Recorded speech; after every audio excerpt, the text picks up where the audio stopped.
시청자 여러분 안녕하십니까? VOA 모닝뉴스입니다. 마크 에스퍼 미국 국방장관이 한국의 문재인 대통령을 만나 한일 군사정보보호협정 지소미아 종료 철회를 요청했습니다. 청와대는 문 대통령이 어렵다는 뜻을 밝혔다면서도 남은 일주일 동안 일본의 변화를 기대한다는 입장을 내놨습니다. 첫 소식 조상진 기자가 보도합니다. 한국을 방문한 마크 에스퍼 미국 국방부 장관은 청와대에서 한국 문재인 대통령을 만났습니다. 한일 군사정보보호협정 지소미아 종료는 북한과 중국의 이득이 될 뿐이라는 입장을 밝혀온 에스퍼 장관은 지소미아 연장이라는 미국의 입장을 거듭 전한 것으로 알려졌습니다. 청와대는 문 대통령이 한국을 안보상 신뢰할 수 없다며 수출 규제 조치를 한 일본과 군사정보를 공유하기 어렵다는 기존 한국 입장을 거듭 밝혔다고 전했습니다. 또 에스퍼 장관은 이 사안이 원만히 해결될 수 있도록 일본에도 노력해 줄 것을 요청하겠다고 말한 것으로 전해졌습니다. 청와대 핵심 관계자는 오는 23일 지소미아 종료 때까지 남은 시간이 있다며 상황이 나아지길 바란다고 밝혀 여지를 보였습니다. 앞서 에스퍼 장관은 51차 미한 안보협의회 직후 기자회견에서 한일 군사정보보호협정 지소미아의 중요성을 다시 한번 분명히 밝혔습니다. The only ones who benefit from expiration of GSOMIA and continued friction between Seoul and Tokyo are Pyongyang and Beijing. 또 전시 상황에서 미한일 3국의 효과적인 정보 공유를 위해서는 지소미아가 매우 중요하다고 거듭 강조했습니다. 한국 정경두 장관은 지소미아 유지를 위한 해법을 기대했습니다. 아직 기간이 남아 있는데 이 기간 동안에 정말 우리 일본과 한국의 정부에서 좋은 방향으로 잘 협의가 진행돼서 앞으로 이러한 지소미아가 지속 유지되었으면 좋겠다라고 하는 것이. 이런 가운데 에스퍼 장관은 방위비 분담 문제와 관련해 한국은 부유한 국가라 더 부담할 능력이 있고 분담금의 90%는 한국으로 돌아간다면서 분담금 증액 필요성을 강조했습니다. 정 장관은 양국이 공평하고 상호 동의 가능한 수준에서 결정돼야 한다는 것에 공감했다고 밝혔습니다. VOA 뉴스 조상진입니다. 마크 에스퍼 미국 국방장관과 정경두 한국 국방부 장관은 판문점 선언과 9월 평양 공동선언, 미국 정상회담 공동성명 등의 공약 이행을 위한 우호적인 환경 조성을 위해 양국이 지속적으로 노력하기로 합의했습니다. 두 장관은 15일 서울에서 열린 제51차 한미안보협의회 이후 기자회견을 통해 이 같은 공동성명 내용을 밝히고 9.19 군사합의의 완전한 이행을 위해 긴밀한 공조와 협력을 해나갈 것과 북한과의 대화 재개의 중요성에 공감했다고 강조했습니다. 또 조정된 방식의 미한 연합연습과 훈련이 한반도의 완전한 비핵화와 항구적 평화 정착을 위한 외교적 노력 지원에도 인식을 같이 했다고 밝혔습니다. 이어 미한 동맹의 정책과 전략 연계성 강화를 위해 국방연구개발과 산업협력, 무기체계 지원 등 미래 동맹의 협력 범위를 더 확대 심화해 나가기로 합의했습니다. 한국과 일본의 외교국장급 협의가 15일 일본 외무성에서 열려 양국 현안인 한일 군사정보보호협정 지소미아 문제와 징용 배상 문제 등이 논의됐지만 결론을 내지 못한 것으로 전해졌습니다.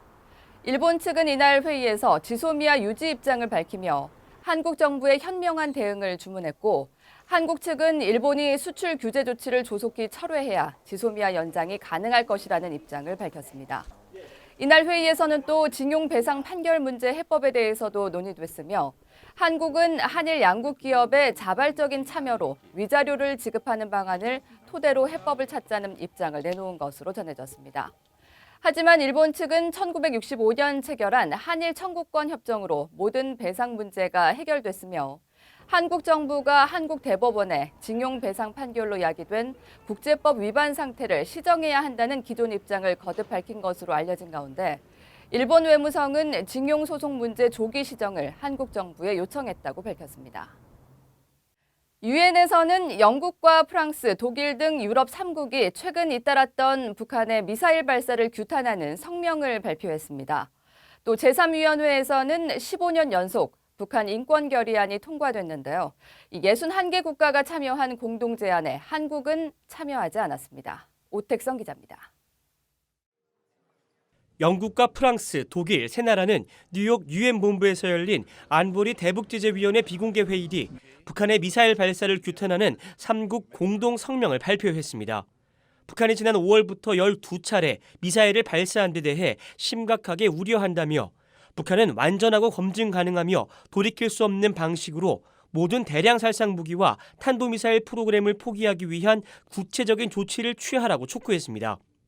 이들 3국의 북한 규탄 공동 성명은 지난 5월 이후 네 번째입니다. We reiterate our condemnation of these provocative actions. They undermine regional security and stability, and they have in clear violation of UN Security Council resolutions. 유엔 주재 북한 대표부는 유럽 3국의 성명은 미국이 선동이 이루어졌다고 주장하며 14일 반발 성명을 냈습니다. 한국의 최첨단 무기 도입과 미한 연합 군사훈련에 의한 비핵화 협상 교착의 책임을 북한에 전가하기 위해 북한의 방어적 군사활동인 미사일 발사를 미국이 안보리 회의에서 문제 삼았다는 겁니다. 이런 가운데 유엔 총회 제3위원회에서는 북한 인권 결의안이 표결 없이 합의 방식으로 채택됐습니다. 지난 2005년부터 15년 연속 채택된 것으로 이번 결의안에도 북한의 인권 유린 상황 개선 촉구와 책임자들에 대한 처벌 권고 등이 포함되었습니다. That human rights violations and abuses must stop, and that those responsible should be held accountable.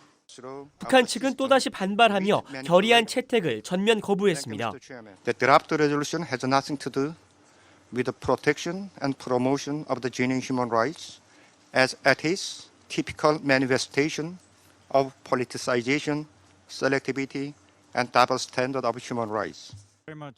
이번 북한 인권 결의안은 유럽 연합이 작성했고 미국과 일본, 영국, 프랑스, 독일 등 61개국이 공동 제안국으로 참여했는데 한국은 불참했습니다. 제3위원회에서 채택된 이번 북한 인권 결의안은 다음 달 유엔 총회 본회의에서 채택될 예정입니다. VOA 뉴스 오택성입니다. 최근 북한을 방문한 미국 의사가 북한 내 의료기기가 심각하게 노후화됐다고 밝혔습니다. 국제사회의 대북제재 영향으로 북한의 보건의료 안전이 위험한 상황이라고 전했는데요. 자세한 소식 김용규 기자가 취재했습니다. 재미한인의사협회의 박기범 북한 담당국장은 지난 5일부터 9일에 걸쳐 북한 평양을 방문했습니다. 지난 5월에 이어 올해 두 번째 평양을 방문한 박 국장은 북한 병원 내 설치된 의료기기의 노후화가 빠르게 진행되고 있다면서 구체적인 사례를 전했습니다. We were operating at the Pyongyang Medical College, and equipment, which these are medical equipment. In this case, this was an operating microscope. It had broken, and what they did was they repaired it with tape. 앞선 방문에선 엑스레이 장비가 고장나 있어 척추 수술을 하는데 큰 어려움을 겪었다면서 정맥관이나 메스, 거즈, 위생장갑 등 일회용 물품들이 세척과 멸균 작업을 통해 낡아 떨어질 때까지 재활용되는 상황이라고 설명했습니다. 박 국장은 그러면서 인도주의적 차원의 대북제재 면제가 더 확대돼야 한다고 말했습니다. These sanctions are having devastating impact on the lives of ordinary people of North Korea, and pressure and discussions and things like that are happening. People are falling through the cracks. 박 국장은 이런 상황은 특히 북한의 취약계층 환자들을 치료하는 북한 의사들의 대처 능력이나 환경을 더 열악하게 만들 것이라고 우려했습니다. So it impacts their ability to care for their patients, and I'm sure they want to do the best they can, like every doctor, any doctor in the world. 그러면서 박 국장은 대북 제재로 인해 인권주의 단체의 지원이나 북한의 의료기기 구매도 어렵다면서 의료 부분의 제재만큼은 완화돼야 한다고 강조했습니다. VOA 뉴스 김현경입니다. 유엔 인권 최고대표 사무소는 최근 한국 정부가 동료 선원을 살해했다며 북한 선원 2명을 북한으로 추방한 사안에 대해 북송 과정의 인권 문제 등을 파악할 계획이라고 밝혔습니다. 유엔의 인권 업무를 총괄하는 인권 최고대표 사무소는 15일 두 사람이 송환 뒤 고문과 처형을 당할 심각한 위험에 처해 있을 것을 우려한다고 밝히고 북한에는 적법한 절차에 따른 공정한 재판을 받을 권리 보장이 부족하다고 지적했습니다. 그러면서 북한 주민 2명의 송환 과정에서 어떤 인권 차원의 고려를 했는지 한국 정부에 연락해 파악하겠다는 뜻을 밝혔다고 한국 언론이 전했습니다.